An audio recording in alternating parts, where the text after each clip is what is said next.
So guys எல்லோருக்கும் வணக்கம். SSC constable GT 2024-25. So நேற்றுக்கு வந்து நம்ம வந்து மேலோட ஃபிசிக்கல் கட் ஆஃப் வந்து எக்ஸ்பெக்டேஷன் வந்து போட்டோம்.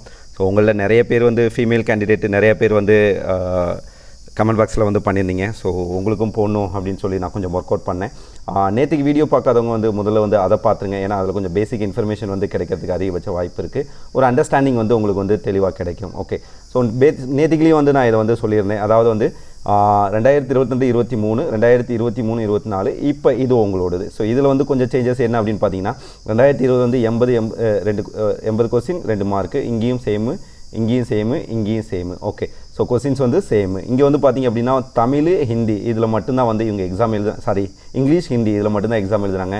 இங்கே பார்த்திங்க அப்படின்னா தமிழ், இங்கேயும் பார்த்தோம் அப்படின்னா தமிழ். ஓகே, இங்கே வந்து பார்த்திங்கன்னா நெகட்டிவ் மார்க் வந்து 0.5, அதாவது அரை மார்க் வந்து இங்கே வந்து நெகட்டிவ் மார்க்கு. இங்கே வந்து பார்த்திங்க அப்படின்னா வெறும் 1/4 மார்க் தான், இங்கேயும் வந்து 1/4 மார்க் தான். அப்போ அரை மதிப்புன்னு அதிகமாக இருக்கும் பொழுது என்ன அப்படின்னா தவறாகிற கொஸ்டின்ஸ்க்கு வந்து மார்க் அதிகமாக குறையும். அப்படிங்கிற வந்து கட் ஆஃப் கம்மியாக இருக்கிறதுக்கான வாய்ப்பு அதிகமாக இருக்குது. இங்கே வந்து பார்த்திங்கன்னா 1/4 மார்க்குங்கும்போது என்னென்னா கட் ஆஃப் வந்து அந்த தவறுகள் என்ன, இப்போ 4 இதில் வந்து பார்த்திங்கன்னா 2 கொஸ்டின் நம்ம வந்து தப்பாக எழுதினாலும் பார்த்திங்க அப்படின்னா உங்களுக்கு வந்து 3.5 மார்க் வந்து நிற்கும். இதில் வந்து பார்த்திங்க அப்படின்னா 3 மார்க் தான் நிற்கும். ஸோ இதில் வந்து ஒரு பெரிய வேரியேஷன் இருக்குது. அதனால் இதில் வந்து கட் ஆஃப் ஆகிறதுக்கான அதிகரிக்கிறதுக்கான வாய்ப்பு அதிகமாகவே இருக்குது. ஓகே, ஸோ தமிழ் எழுதுனீங்க அப்படிங்கிறது ஒரு பெரிய ஒரு கட் ஆஃப் இன்க்ரீஸ் ஆகிறதுனா இன்னொரு முக்கியமான காரணம். ரைட்டா? அடுத்தது இங்கே வந்து நம்ம பார்ப்போம். இது வந்து பார்த்திங்கன்னா வேகன்சி, ரிவைஸ்டு வேகன்சி. இதுலேயும் வந்து ரிவைஸ் ஆயிடுச்சு, இதுலேயும் ரிவைஸ் ஆயிடுச்சு. இப்போ உங்களுக்கும் வந்து ரீசெண்டாக ரிவைஸ் ஆகிருக்கு. ஓகே, ஸோ இதில் வந்து பார்த்திங்க அப்படின்னா 2022 மொத்தமாக வந்து 238 போஸ்டிங் வந்து இருந்துச்சு. ஓகே, இந்த முறை வந்து பார்த்தீங்கன்னா பசங்களுக்கு தான் வந்து ரொம்ப அதிகமாக இருந்துச்சு மற்ற எல்லாத்தோட.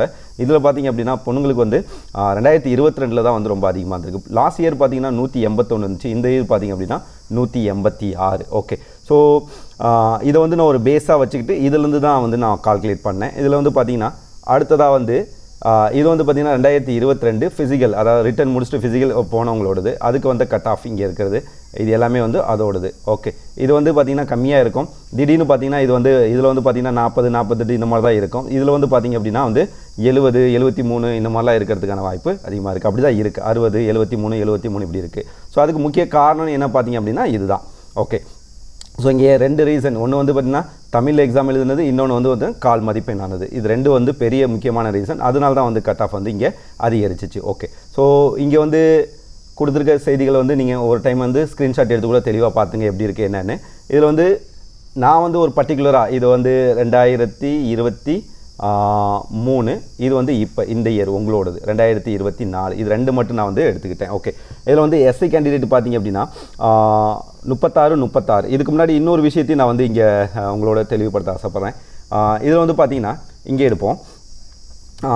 ஒரு சின்ன கால்குலேஷன் வந்து நான் எடுக்கிறேன். இப்போ 2023 நம்ம எடுத்துக்கோம். 2023 வந்து யூஆர் கேண்டிடேட் மட்டும் எடுப்போம். இப்போ இங்கே வந்து எது வேணுமா நீங்கள் எடுத்து செக் பண்ணி பாருங்கள். இப்போ இதில் நான் வந்து 67 யூஆர் கேண்டிடேட் மொத்தமாக என்ன அப்படின்னா வேகன்சி வந்து 67, இது யூஆர்.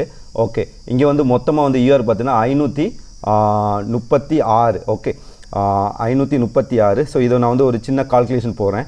536 டிவைடட் பை 67 எப்படி பார்த்தீங்கன்னா வந்து 8 ஆகுது. ஓகே, 536 டிவைடட் பை 67 போட்டிங்க அப்படின்னா 8. ஓகே, அதாவது 1:8 அப்படிங்கிற அளவு தான் எடுத்திருக்காங்க. அடுத்தது இன்னொன்று பார்ப்போமா. ஓபிசிக்கு பார்த்தோம் அப்படின்னா வந்து 320. ஓபிசிக்கு எத்தனை வேகன்சி இருந்துச்சு அப்படிங்கிறத நம்ம பார்த்தோம் அப்படின்னா ஓபிசிக்கு லாஸ்ட் டைம் எவ்வளோ இருந்துச்சுன்னா 40. ஓகே, ஸோ இப்போ ஓபிசிக்கு நம்ம எடுத்தோம் அப்படின்னா 320, 40, இது 0 போயிடும் 8. அப்போ இங்கேயும் பார்த்தீங்கன்னா 1:8 இந்த அளவுக்கு தான் வந்து எடுத்திருக்காங்க போன இயரில். ஆனால் அதுக்கு முன்னாடியில் பார்த்தீங்கன்னா வந்து இதில் வந்து மேபி வேகன்சி வந்து ரொம்ப அதிகமாக இருந்தனாலையா என்னன்னு எனக்கு அவ்வளோ எக்ஸாக்டாக ரீசன் தெரியல. பட் அதுவும் ரீசனாக இருக்கிறதுக்கு வாய்ப்பு அதிகமாக தான் இருக்குது. இதில் வந்து பார்த்திங்கன்னா இப்போ யூஆர்வே நம்ம எடுத்துக்கோம். இங்கே வந்து 600 நான் போட்டுக்கிறேன்.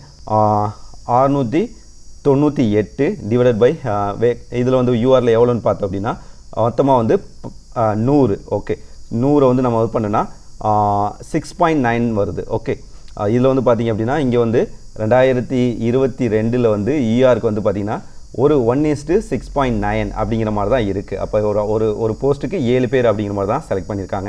இது எல்லாமே பார்த்திங்கன்னா 6 இந்த மாதிரி தான் இருக்குது. மேபி வேகன்சி வந்து அதிகமாக இருந்தது ஒரு முக்கியமான காரணமாக இருந்திருக்கலாம். வேகன்சி அந்த கேண்டிடேட் இல்லாமல் கூட இருந்திருக்கலாம். பட் பொதுவாக பார்த்திங்க அப்படின்னா எல்லாமே வந்து 1:8, ஒரு போஸ்ட்டுக்கு 8 பேர் வந்து செலக்ட் பண்ணுவாங்க. ரைட்டா?